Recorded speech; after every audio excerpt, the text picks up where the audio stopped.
I traveled to Montreal for my first real visit here, but I didn't plan anything for this trip. Now, I will explain. I do travel like this sometimes if I'm going on press trips, like a destination has hosted me and they'll bring me in and they'll plan the whole itinerary.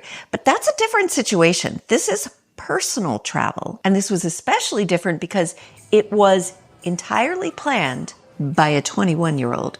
As you may have guessed, I'm not 21. Hey guys, I'm Phaedra from All Things Phaedra, and for my francophone friends, bonjour mes amis, je m'appelle Phaedra, and welcome to my channel. First, let me give you a quick backstory before I get into all the details of my Montreal planning. Some of you, if you've been here before, may know that I used to have a podcast with my good friend Shannon. And Shannon said, "Do you want to go to Montreal with me?" And I said, "Well, yeah." She said, "Well, it's actually my daughter Cassie's trip." So Cassie is the 21-year-old. She planned this trip because she wanted to get together with one of her friends and said, "Hey, Mom, do you want to come along?" And Mom said, "Hey, Phaedra, do you want to come along?"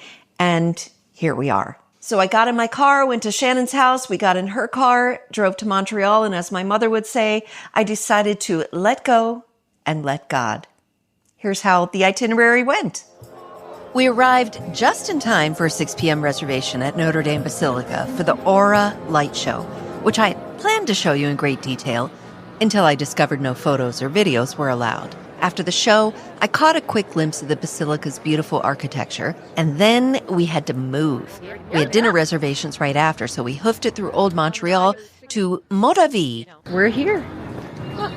A minute early. A classic French bistro with upscale food, wine, and live jazz. I don't really remember what I ate, but the wine was very good. A little too good, if you know what I mean. I'm convinced the wine is what made me order this giant cheesecake. After dinner, we wandered around Old Montreal, and I fell in love with these two street dogs, which felt like the perfect end to day one.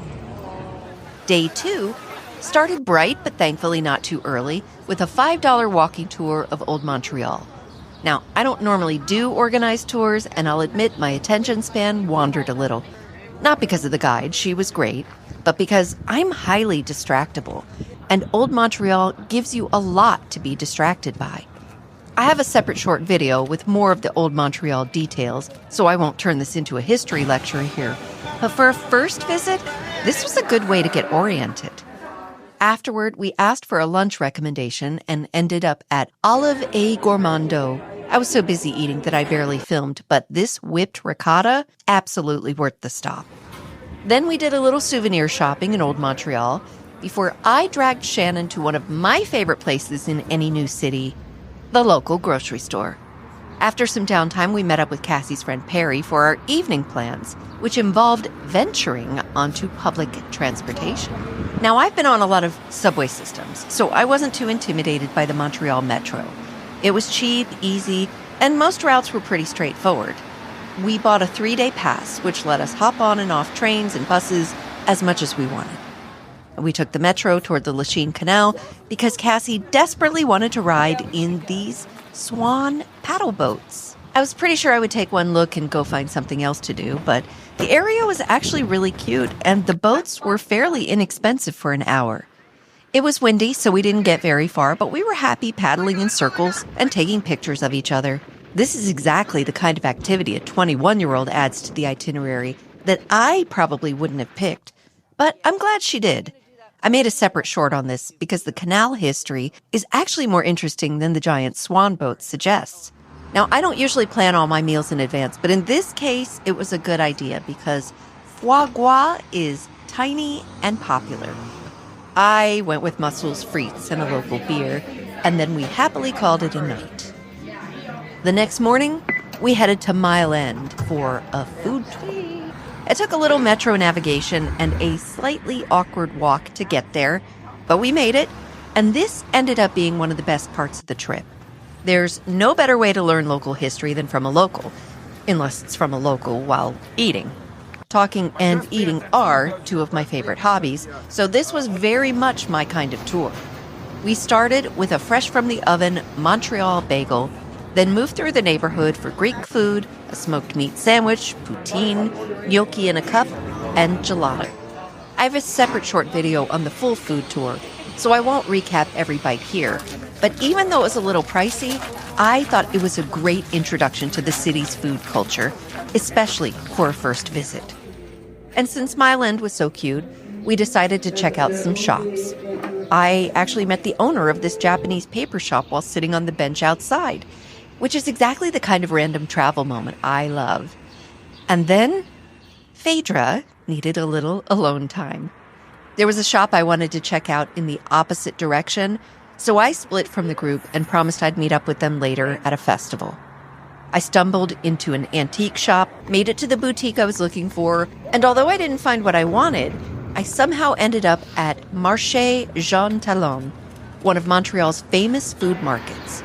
I just wandered for a bit, grabbed a coffee, and then took the bus all the way back downtown to the MURAL festival. I eventually met up with the group again, and we wandered the streets, watching artists at work, exploring the neighborhood, and stopping for what turned out to be the best croissant of my life. After the festival, Cassie and Perry wanted to go downtown for matcha, so Shannon and I headed to nearby Chinatown.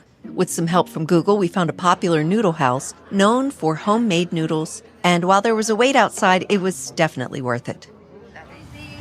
The next morning was rainy, and if we hadn't already had tickets, I probably would not have chosen the Botanical Garden in a downpour. But the itinerary was the itinerary, so off we went. And you know what? It was actually beautiful. We saw the Chinese garden and Japanese garden, and when we needed a break from the rain, we ducked into the greenhouses and had a lovely lunch. I made a separate short video on the gardens because they really deserve their own moment. But for this video, I'll just say rainy garden day was better than expected. Next up was a timed entry at the Biodôme near Olympic Park. The plan was to walk there, but construction made it farther and more complicated than expected, so we arrived about an hour late. We actually considered skipping it, but I'm glad we didn't. It was crowded and definitely touristy, but walking through the different ecosystems with plants and animals from each one was still worth doing, especially on a rainy day. Oh, that is really cool.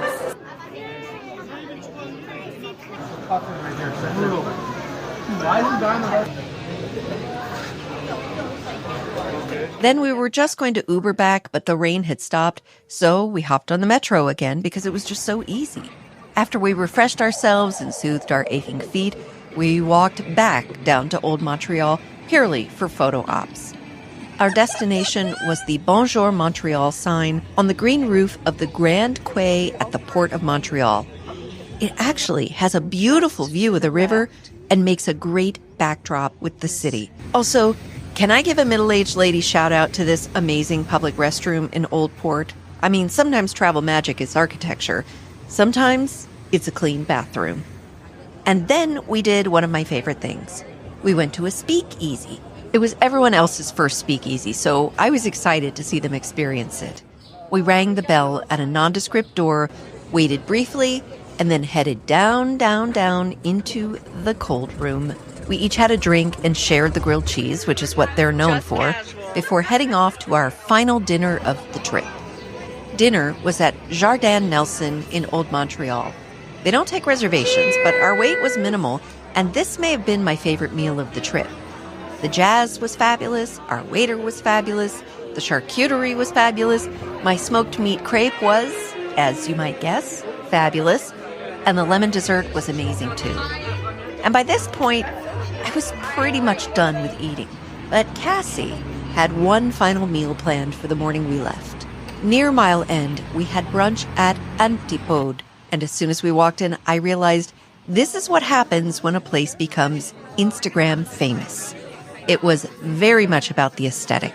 I mean, look at this pistachio latte.